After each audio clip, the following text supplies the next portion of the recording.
Welcome back, guys, to Pirate Talk Radio. This is episode 120, and I know several of you have reached out over the past 2 weeks just because, again, working on getting back to a consistent basis, but life has, other plans apparently for me recently. So I'll get into that in just a couple minutes and kind of update you guys on what's going on, but I appreciate it very, very much. But first, I want to start off and thank the glorious and notorious and new patrons. Thank you very much for your support. We have Regis Stella.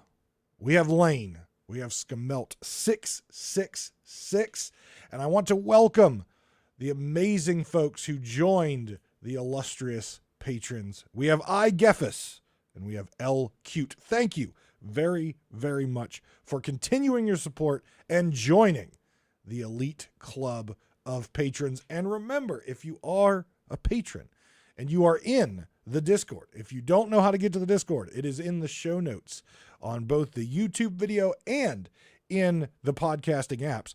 You can join the Obsidian Cutthroats Guild. I know Geffis and Skamelt are in there. I know they are working on stuff, but we'd love to extend the size of the guild. And if you have any friends who are in the Discord that you would like to sail with in the guild, please let me know.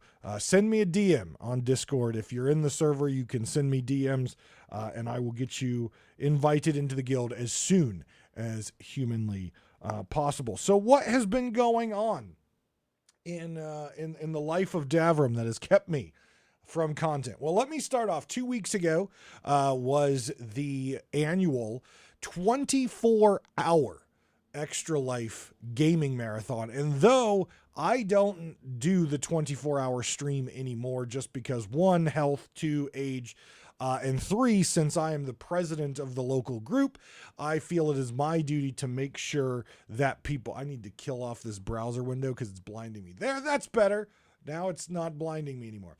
I feel it is my responsibility to make sure my gamers have everything they need, from food and snacks and water to survive healthily 24 hours of gaming to raise money for children's hospitals. So again, if you're not aware, Extra Life is an organization that has been around for 15 years. It's part of the Children Miracle Network Hospitals, which is a group of hospitals in the United States and Canada. And I have been raising money for them for 10 years now. In the past couple years, I've been the president of the local chapter and really trying to support my team in order to raise as much money as possible. And we did an outstanding job on game day itself, raising well over $10,000 in a 24-hour period, bringing the guild's total this year to over $86,000, closing in on 6 figures to help children with their healthcare. So absolutely outstanding job by my team, by all the local folks. And thank you guys, any of you who donated anything from $1 all the way up to some crazy donations. There was a $1,000 donation that came in to the page during that 24 hours. And I wasn't even streaming. People just know that that's game day and throw stuff that way. The campaign is open until the end of the year, and there are definitely some cool milestones to unlock, including we did unlock a 12-hour Sea of Thieves stream, which I am working on getting scheduled. I will announce it on the podcast in case you guys want to tune in. But there's still more to unlock, including forcing Davrim to play Sea of Thieves with a controller. If you followed my content for a while, there are very few games I play with a controller. Sea of Thieves is definitely not one of them. So it would be a comical of errors if we unlock that on there. So if you would like to donate and help children pay for their health care, help families who have children in need in the hospital system, the link to the Extra Life donation page is in the show notes. So if you are feeling charitable and helping some kids, check out that link. I do want to send out a special thank you to my friend Captain Logan, and more specifically the Xbox Game Pass I believe is what it's called, the Xbox Game Pass podcast. If I screwed that up, someone's going to correct me, probably Logan. But they did a wonderful thing, and they did donate to the charity page. So thank you very much to the Xbox Game Pass podcast. I'm pretty sure I'm screwing that name up. I'm pretty sure I'm screwing that up. I should probably look it up on Twitter and actually say it properly, but maybe it's expansion. But you know what? We're going to look it up. We're going to do it live. I'm going to look it up, and I'm going to make sure I'm saying this properly because they did contribute, and I appreciate them very, very much for that. So let's just dive in here real quick on the old X. Let's see here. Game, is it, you know what? This is easier because I can find things on Logan's page because he's on Twitter all the time and he retweets things, so I can find it really easily here. Although he tweets all the time, so Xbox expansion pass with Captain Logan and Luke. that insipid ghost is Luke's Twitter handle. But thank you very much, Xbox Expansion Pass, a podcast about gaming specifically around Xbox. Go check it out if you are a fan of gaming. It's a great show. But thank you very much, Xbox Expansion Pass, for supporting Pirate Talk Radio and specifically our charity. It really does mean a lot that I have a great friend in Captain Logan, and the podcasting world is very great. So thank you very much. So what happened after that? That explains 1 week of no episode. What happened after that? Well, a series of unfortunate events. I had 2 deaths in the family, very close family, an aunt and an uncle who passed away. They weren't married. They were on separate sides of the family, but within 24 hours, I lost both an aunt and an uncle. So obviously dealing with that, being with my family, trying to get through that. They were strong pillars of the family. So huge loss to my family, unfortunately. I am doing okay. They were both, very up in age and had outstanding, wonderful lives. Great family. We all love them very much. But unfortunately, when you have close family like that pass away in a very close time frame, it does obviously impact things. So I was dealing with family, seeing family, obviously going to the services and things like that. So, and then, as if that wasn't enough, I did get a unfortunate severe abdominal infection, which basically left me unable to stand up for several days. So I did have to go have a minor procedure for that. Still taking wonderful antibiotics to get over that. Not 100% over that. Still a little tenderness in the abdominal thing. I think what annoys me the most was, you all know, I like to stay busy. I like to work out, and not being able to work out and things like that, because literally I couldn't stand up. I was basically bedridden for several days. It didn't bode well for things. So getting over that, it's just been 2 weeks. It's been about 2.5 weeks of craziness. So I apologize for no episodes. I take it on myself because, like I said, I'm trying to get back into the schedule with everything going on with the health issues that I was going through. And now a second round of that. I just want to get to some sort of normalcy. I am very much a creature of habit, and normalcy is just not happening right now. And I freaking hate it. So again, thank you all for being patient. Thank you for the love and support that I've been getting from people and DMs and things like that. It really does mean a lot hearing the positivity coming from everyone. So thank you for that. So let's get into Sea of Thieves. Obviously a lot of things have been going on. Obviously, when this episode comes out, we just had a round of Twitch drops, getting away from the dragon style Twitch drops and seeing some new looks, some new color combinations. Some people like them, some people don't. But there were several Twitch drops this last weekend, which I did get my hands on, so I hope you did the same. But as far as where we stand, so I was able to play a little bit of season 10 before all of this craziness happened. And unfortunately, I think we all can agree that season 10 did not launch very well. And it was very disappointing in that, being that we were in season 9 for so long, and also being that, they kept pushing season 10 out. They kept pushing season 10 out. It's not ready. It's not ready. We're still working on it. And to have a launch that was so incredibly buggy with so many, mainly server issues, server stability issues, especially after it seemed like they had a handle on server stability, everything just came crashing down at the start of season 10. In my play sessions that I had, we had severe rubber banding, major lag. It was just a mess. It was actually kind of frustrating to play, though I was having fun with my friends, and chilling out. It was a very unfortunate experience to play, because everything was just rubber banding, and cannons are still firing players out, just bloop right into the ship or behind the ship. And then the ADS bug where you're stuck in ADS was just really, really bad, where you try to like aim down sights with the sniper rifle and you drop the aim down sights, and then all that you still are looking through the glass. Just really frustrating that the servers were in such a bad state. After it seemed like they had that corrected, and then in typical Rare fashion, they launch an update and everything that they seem to have gotten fixed just comes crashing down on them again. So they've struggled the past couple weeks on trying to figure out ways to make the servers better. They've reduced the ship count. They've reduced the player count. And still, in the latest Sea of Thieves news, they admitted that servers are still very unstable, that servers are not working the way they want them to, and they're continuing to work on it. But we are now a month into season 10. We have now hit the launch of the Skull of Siren Song, which was the second major addition into season 10, and servers are still not stable.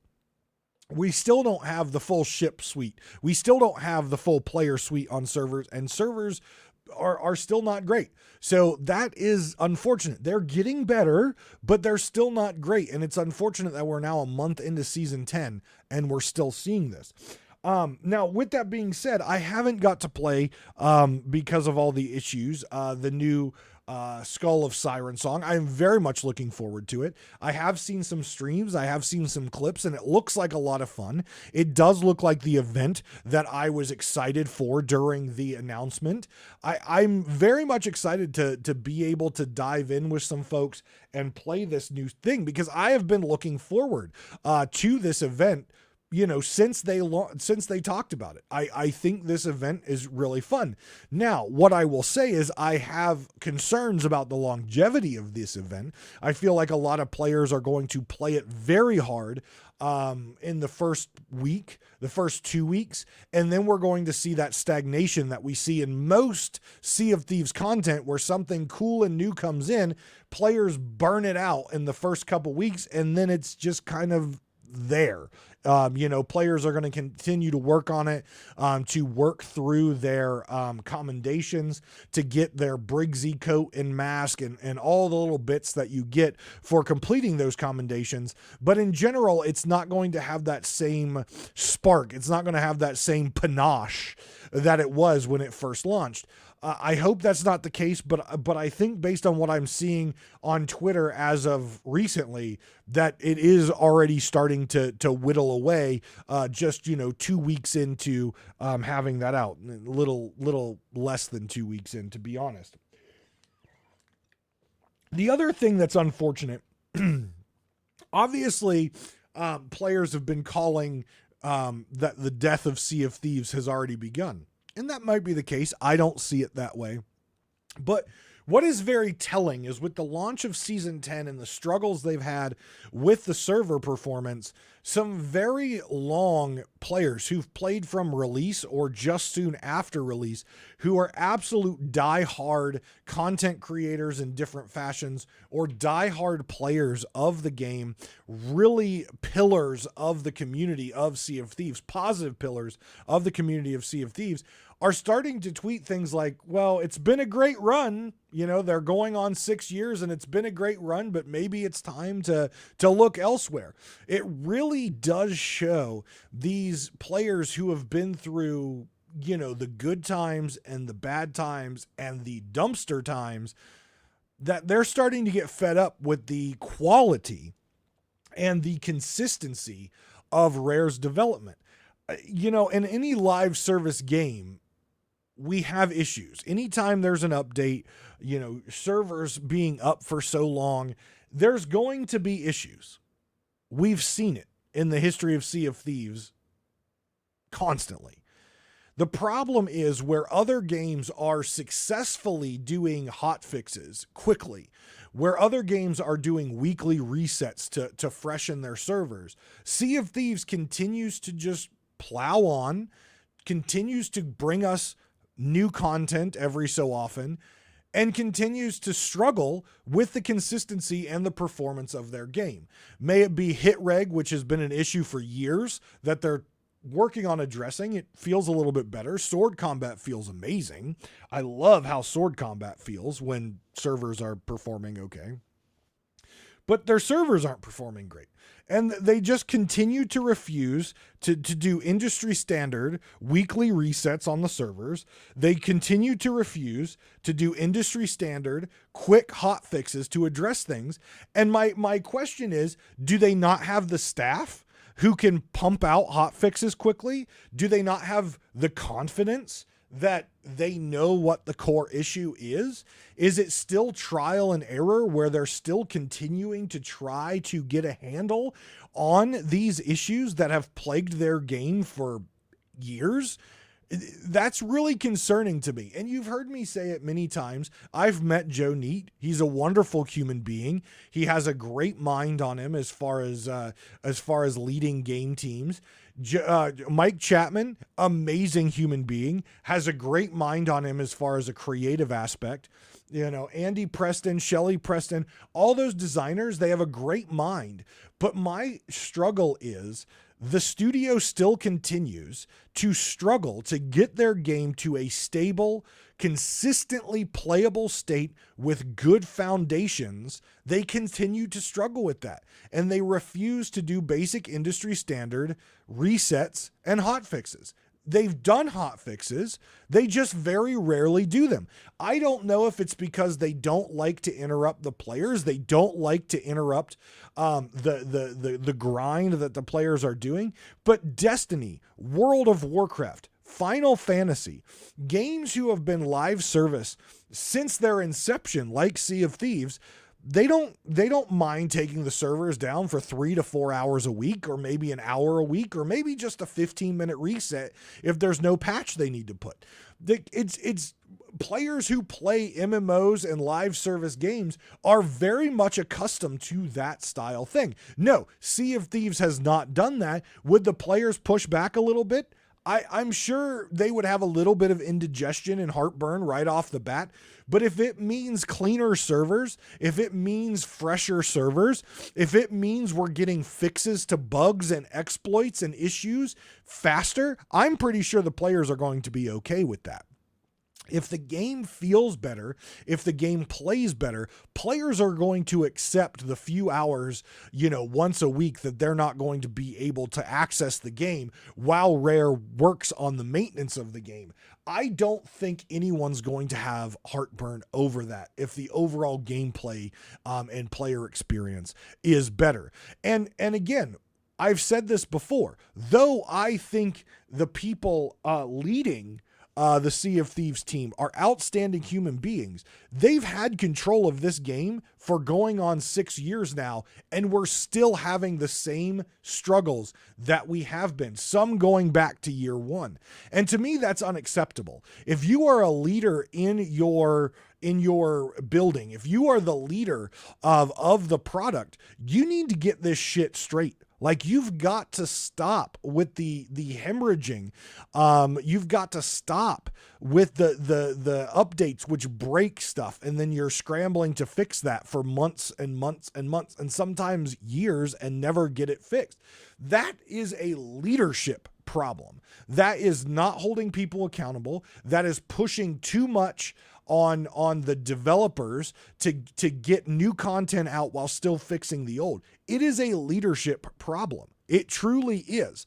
And I'm sure they're understaffed. I'm sure they are. There's a lot of companies out there who are understaffed, and who are pushing their employees to perform more and more tasks with less and less time to quality put out work. It is a problem. It is a systemic problem across lots of industries. I mean, we just saw recently Bungie, who is struggling in many of the same regards of Sea of Thieves, with player experience, with players leaving, with content not coming out enough, with just bad gameplay experience. They've suffered from it, and they just laid off a whole bunch of players, staff members, which means it's going to be harder for them to put out these updates in a timely manner and make sure they're quality. It's just how it works. If you don't have the people in the seats to do the work, it's hard to get the work out in a quality manner when you're putting more and more work on other folks. So in my mind, it truly is a leadership problem. It really is. Now, I'm not going to call for Joe Neat's head or Mike Chapman's head or Andy or Shelley Preston's head. I don't know what the fix is, but I know, looking at what we've struggled with for now 5 years going on 6 years, the folks over who lead Rare need to look at this stuff and be like, maybe it's time for a change. Is it? I don't know. That is a decision that those folks get paid for. I don't get paid for. All that I know is what I see. All that I know is the feedback from you all out there in the Discord, on Twitter, on Reddit, everywhere. And again, it's a small minority that's loud, but a lot of those folks are saying the truth. Servers are bad. Hit reg has been bad for years. Combat has been atrocious for years. We have waited for almost an entire year for a new season and new content. And then this comes out and it's just bullshit that we're dealing with server issues again. After they were clean, we're dealing with them again. And that is a quality issue driven by the leadership team at Sea of Thieves. Period. End of story. Period. End of story. It is a leadership issue at Rare. Both that the studio heads have allowed this to happen patch after patch, month after month, year after year, with no change. And the Sea of Thieves leadership team continue to allow it to happen patch after patch, month after month, year after year. And it's very sad. It is very sad because Sea of Thieves provides us players an experience that you cannot get in any other game. It provides a wonderful world with a great story, amazing visuals, great cutscenes, cool characters, and you get to be pirates sailing your own boat, stealing treasure, digging up chests, killing skeletons, defeating the mighty Kraken. It's an experience that no other game has been able to achieve. It's magical, but it's plagued by continual bad quality in the patches and the updates, and then a team who's unable to guide their employees through fixing them in a timely manner to make sure players are having the best experience they can. It really is truly a leadership problem in the Sea of Thieves space, in the Sea of Thieves team specifically. The designers, the musicians, the developers, they work their asses off to give us this magical world.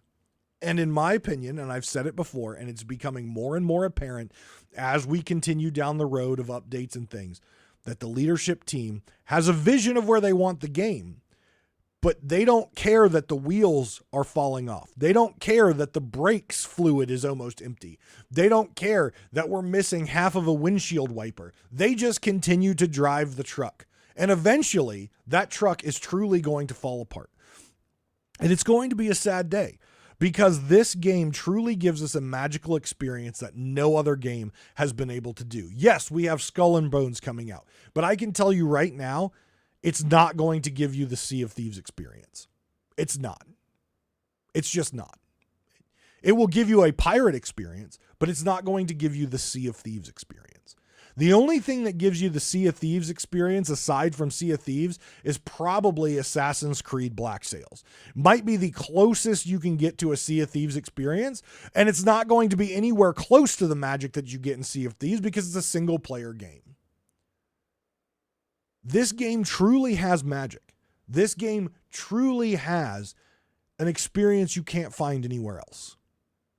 And it's unfortunate that the leadership team of Sea of Thieves and the leadership team at Rare is allowing the truck, everything to just fall apart slowly, bleeding out until eventually it's just going to be a game that it's just not going to be something that is sustainable to keep working on. And I know we hear them say they've got a 10-year plan, a 5-year plan, a 15-year plan, whatever the case may be. But if you continue to allow your quality to slip, if you continue to allow your quality patch after patch, month after month, year after year, not become stable, your 10-year plan is not looking 10 years because players are getting tired of it. And the loyal players who have been with you through everything are starting to say, it's been a good run, but I just can't do this anymore. And that is where, when you see certain names on Twitter say that is when you know there's a problem. And certain people, certain names are starting to speak up and say, maybe this is the time to move on. And that is very scary. Right? That is very scary to see those loyal players who have been through it all start to doubt that the history or that the future is going to be any better.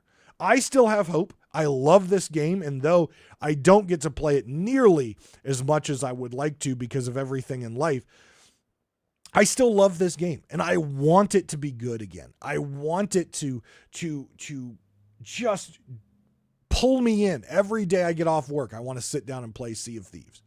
I want it to do that. But right now it's just not, and it hasn't for quite some time. So let's look at our newest some updates, some things that are coming that might excite you to log in. December 2nd through the 4th, we have Community Weekend. There will be pop-up plunder. You will receive a free flag and an emote. Unfortunately, this will be the first community day that I will have to miss. I am doing lighting for a handbell choir in my hometown as volunteer to give back to the community. And I will also be doing a appearance at GalaxyCon in Columbus, Ohio that weekend as well. So I'm hoping to maybe be able to log in and at least get the flag and at least get the emote. But unfortunately, there will not be a community day stream from me this time around just because of other prior engagements that I had committed to. Guild exploits. So there has been identified, and unfortunately it took them some time to fix it, some exploits in the guild reputation system, specifically revolving around Hourglass. Rare has implemented a fix, and they are also going to be looking at any guild who took part in those exploits and rolling back all the progress that they made via the exploits. So I'm glad to hear that. It'll obviously take them time to roll all that back, but I'm glad that they're doing that because, again, cheaters are just bad for gaming. Like, exploiters are cheaters and they're bad for gaming. If you identify an exploit, you should report it and stop using it. But unfortunately, people want to get some sort of advantage, even as cheaters. But I'm glad that Rare is taking the approach of rolling that back to punish them for cheating. They are also reworking, for all you DA sales folks out there. I don't even know if I've purchased them, but I don't like them. I don't like the look of them. I know why people use them, because they allow a competitive advantage in the visibility from the helm. But I don't really enjoy the look of them, so I don't use them. I personally think my helming skills are better than needing sails that give me more vision. Sure, it's nice, but I personally think I've become a pretty good helmsman over the past 4 or 5 years that I don't need sails to give me an advantage. So they're reworking the design of all sails, which are giving players a competitive advantage, namely the DA sails, but there are a couple other ones that were mentioned. And what they're going to do is they want to keep sails unique in style and look, but they don't want them to give a competitive advantage. So they will be reworking the design of many of these sails, which give you more vision than you should have, and correcting those. I don't know what that means. I don't know what that looks like, but I would say that big V cut in the bottom of the sail for the DA sail is somehow going to disappear and be filled in a little bit. Maybe not all the way, but at least a little bit. There's also, I think, one of the eastern winds or western winds or whatever those sails are. One of the more Asian inspired sails, I believe it's more square and it gives you cutouts on the sides on the 4 corners of the square. I believe that will also be filled in, as that was another one that was mentioned. But they did say they want to keep sails to be unique and different. So they're not all the same, like the original sails where there's, flat color and just one big sheet. They want to keep things like rips and unique features for you to be able to design your ship, but they don't want you to be able to have a competitive advantage through vision, which kind of forces people to use some of those sails or makes them feel like they're forced to use some of those sails. They have also updated the Pirate Emporium. The Pirate Emporium is now available outside of game. You can go to seaofthieves.com/pirate-emporium and you can view the Pirate Emporium at any time. You can also spend your ancient coins. Just make sure you're logged into your appropriate Microsoft account linked to your Sea of Thieves account. So that way, if you do purchase something on the Pirate Emporium website, that it will go to the appropriate character. Also coming up, obviously in the United States, we have Thanksgiving this Thursday and Black Friday, the big shopping holiday, right after Thanksgiving. In fact, in the United States, it happens partly on Thanksgiving, which I don't like, but that's how retail is. From November 24th until December 4th, there will be a lot of Pirate Emporium sales for Black Friday. I would also probably keep your eye on the Rare store itself. They might do some sales over there, though it wasn't officially announced. And you also could get a free emote between November 24th and December 4th. So you get a free emote with Community Day, you get a free flag with a Community Day, and then the Black Friday sale starting November 24th, you will also get a free emote. So a lot of freebies you can pick up just by logging in or checking out the Pirate Emporium. So let's look at the new, what I've been excited for a while, the Skull of Siren Song Voyage. It is a world event. For those of you who might not know what it is and or have been able to play it, let me give you a little bit of a breakdown of how this works. So it's part of the world event schedule, and it won't be a cloud in the sky like many of the other world events. It won't be a tornado like some of the world events. It will be a simple ghostly letter that has a knife which tags it to your mast. And that's how you start the world event. The world event is happening and you have to opt in to the world event. If you don't opt in, it's fine. Just continue your sail as normal.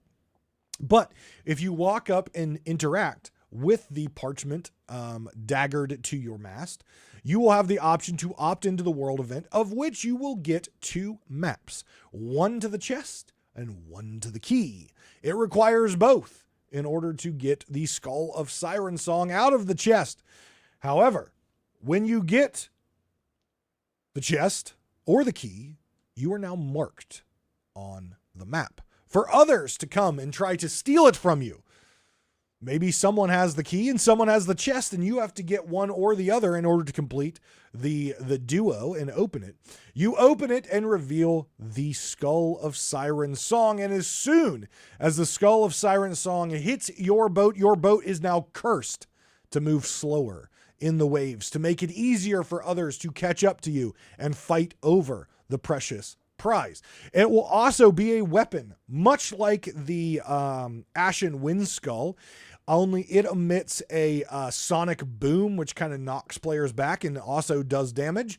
And it will also run out of juice eventually, just like the Ashen Wind Skull. But unlike the Ashen Wind Skull, if you run it out of juice, it still has the same value. So I hope they go back and revamp the Ashen Wind Skull so that even if it's out of juice, it will give you the same value, just to make those two skulls more even.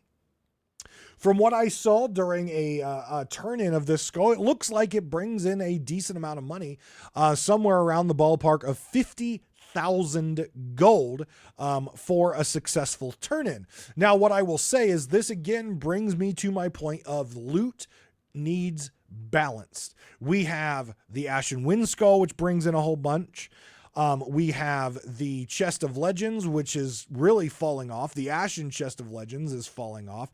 We have all of these items which bring in more gold than very rare chests. And I really think they need to look at rebalancing the risk versus reward and the rarity of these and reassign gold values accordingly. I've been calling that for some time now, but it doesn't seem like that is very high on their priority list. And they're just kind of pushing high gold onto the newest event and then just kind of letting it go. Now, that entire voyage sounds fun. That entire voyage sounds exciting. I'm excited to see it. However, we couldn't just stop there and say this is a well-designed, exciting, bug-free. There's always a catch. And here's the catch. So as I said, when the Skull of Siren Song is on your ship, it curses it and makes you go slow. Rumblings in the wind say that the Brigantine, already the fastest ship on the water, can get around this curse of the skull. And in fact, a couple community members tested this theory and confirmed that indeed there is a bug and what I would call an exploit. If you have a rowboat docked to the back of your Brigantine and you put the Skull of Siren Song in said rowboat, well, how the game is supposed to work is the rowboat, when docked, is supposed to be considered part of your boat.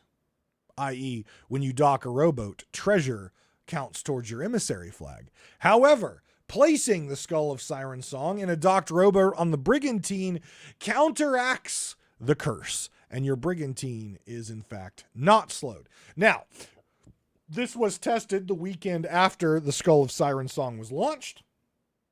Who knows if it's been patched? I don't know. You'll have to let me know in the comments or through email or Discord or whatever the case may be. You'll have to let me know if it's getting patched by testing it. I'm not on a Brigantine very often. But that is been confirmed by some community members that, in fact, if you put the skull on a docked rowboat on a Brigantine, you will not be slowed down. Which, again, it's a bug. It's an exploit. By God, we cannot get a single non-buggy new thing in this game, can we? The other thing that the skull does to make this more exciting, not only are you going to be chased by players, but the skull also spawns skeletons. So if you have the skull in your possession and you're running to Briggsy to turn it in, or you're running from another crew on an island using it as a weapon, you will get skeletons, coral skeletons, spawning on you. Obviously, the skull calls to them. You know, it's the Skull of Siren Song. The coral skeletons, have been known to lurk in the underwater areas of the merfolk and of the sirens. So they're called to the particular skull. And if you're running around with it, including on outposts, coral skeletons can spawn and attack you. You do not know where the skull turns in until after you get the skull out of the chest. So for a while, this is going to be an ongoing battle for the key and the chest. And once you get the skull in your hands, you'll be able to see where it turns in. And it turns in to one of, in my opinion, the one of the greatest characters in the game. And I'm glad that they're bringing her into this, and we're going to learn a little bit more about her story, because again, the adventure arc with her got cut short because of Monkey Island. But Briggsy is indeed the person who is wanting the Skull of Siren Song for some research purposes that she's doing in the Sea of the Damned. Hopefully we'll learn more about that in future adventures. But the reveal spot will be somewhere, and Briggsy will be there. And the closer you get, but the longer it takes you to get there, the more frustrated Briggsy is going to get with you. And the more she talks some smack to you about being slow and not being able to find her.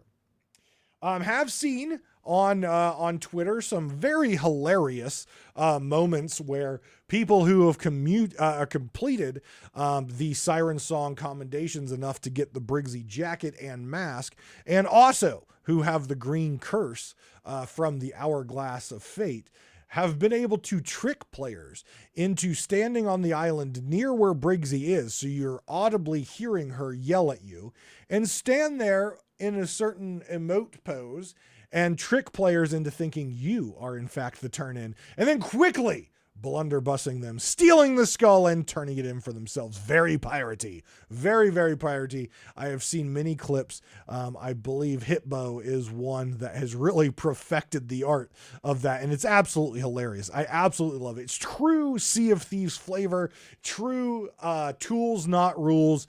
Absolutely hilarious and very fun. So I was glad to see a little fun steals happening in that light, using cosmetics, kind of transforming your character into a fake Briggsy and fooling players into that. Now, I can tell you this, my character can't fool people. My character is freaking 1 billion pounds, fatso, ginormous hunk of a man.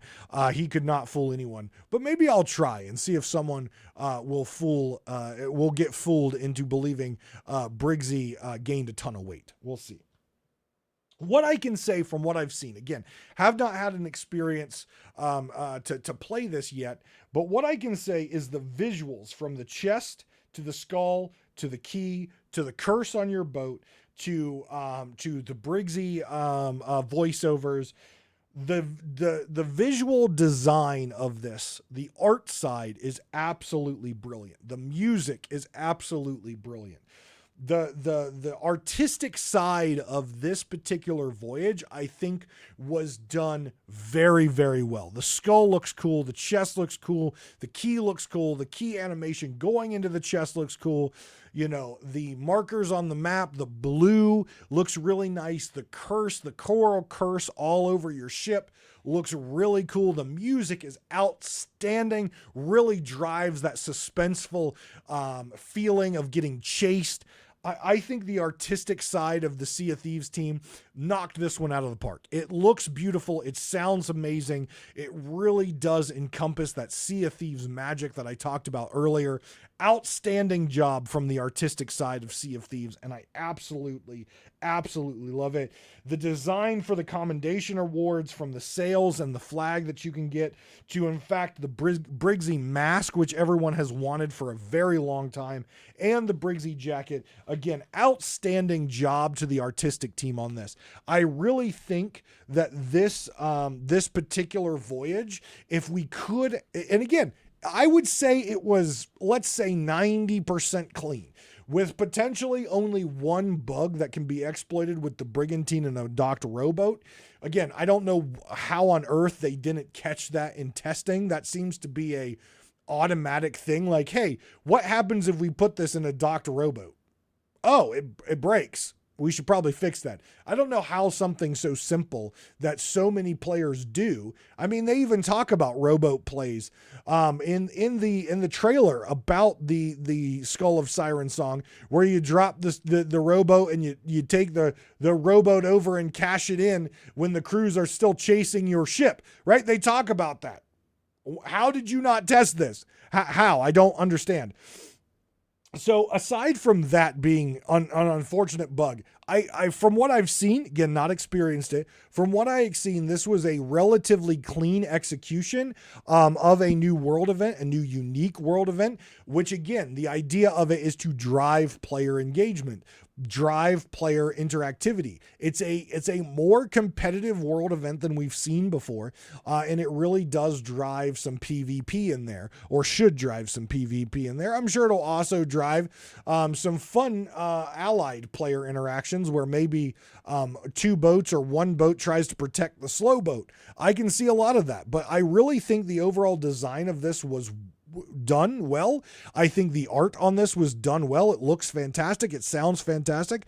I think had they made sure they did quality testing on basic things, they would have had a really clean release here. Now, will the longevity of this event happen? You know, will it last months? Will it last years? No. It'll probably last a couple weeks, and then it'll just basically be in general an uncontested world event like all the other ones. But that's for Rare to figure out. And I've seen some suggestions in Discords, which I really like, which is spicing it up for maybe having a third dig on there, which is a chest of fortune or a chest of legends. And if you have that on your boat, you get, you know, a different combination. There's definitely ways that they could spice this up, make it more challenging. Maybe if you get the key and the chest and you open it and you get the skull, it gives you also another map to a chest of fortune or a chest of legends, to give you again more advantage to do something until you turn it in. If you turn in the skull without digging up the chest, the map disappears. Like it despawns if you turn in the skull and then try to go back and do the chest.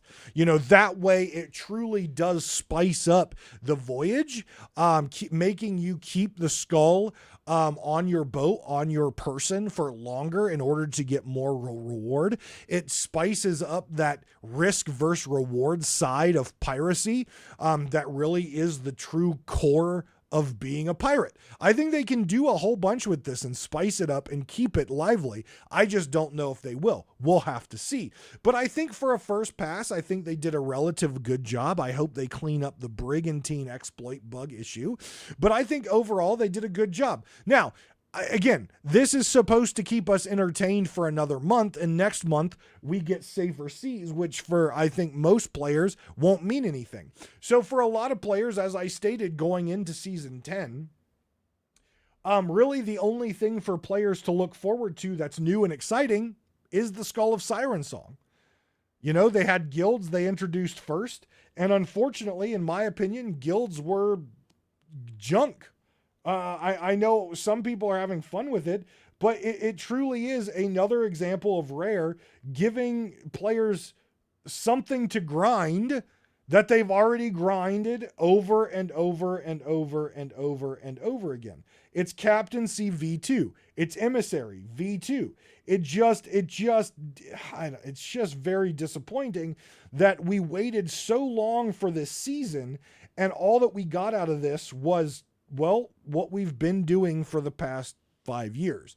Now, Skull of Siren Song, that's new. That's exciting.